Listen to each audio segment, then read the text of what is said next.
these safeguards, voluntary as they are, a step in the right direction for you? Hi, first of all, thank you so much for having me here on the program today. And yes, we were very grateful to be invited to the conversation at the White House on Friday.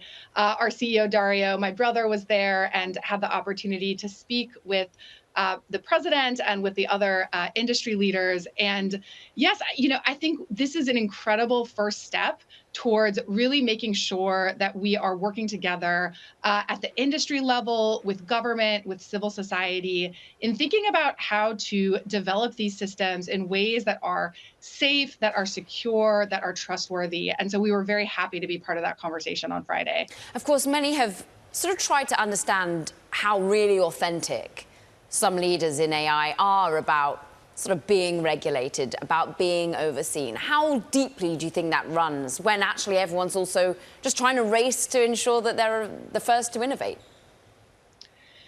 I think that these two things, really don't have to be in tension. And one of the things that I think Anthropic has really sort of built kind of our ideas around is this concept that you can develop these very transformative systems in ways that are robustly safe.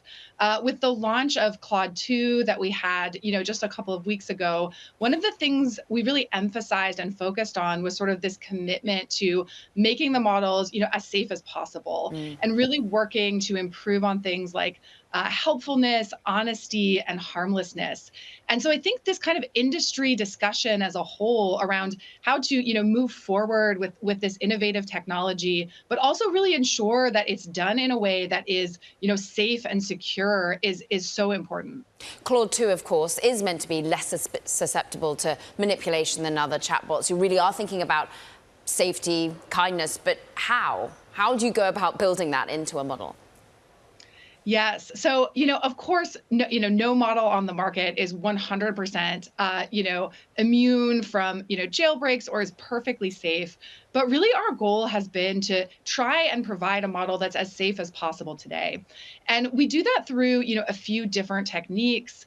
One of them is something called constitutional AI. And this is really a process of training the model with kind of guidelines around how to be, safe and helpful to users, really trying to maximize the honesty and also harmlessness of the model. So making sure it doesn't output, negative, biased, toxic content, or making it harder to assist a human in doing harm. You've of course taken your time in releasing product updates. Has that in any way been in tension with your own backers? You've raised a lot of money. Have people wanted you to be faster, or have they understood that time is necessary if you're going to be focused on safety? So again, I really think of this as kind of, a balancing act, right? We have had Claude internally and we've been using it and testing it for some time.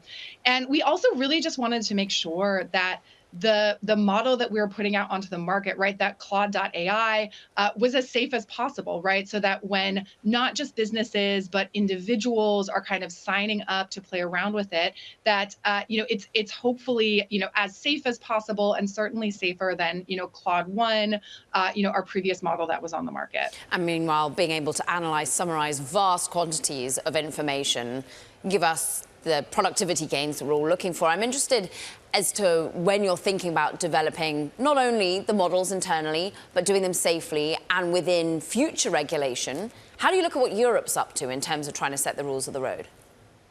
Yeah, so I think this is a really, again, kind of important conversation that we have been having, both with U.S. policymakers and future regulators, but really abroad as well, right? I think so much of what we've seen in the past, 6 to 12 months is that artificial intelligence is becoming this kind of worldwide phenomenon, right? It's not just something that's the province of, a specific country or countries.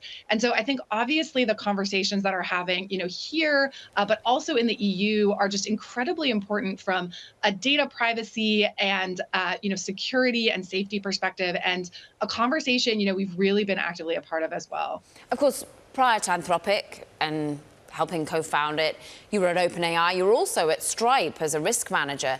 How do you compare the way in which regulation is top of mind for the focus on AI vis-a-vis fintech, vis-a-vis, I mean, we all think about the blow up of crypto, for example.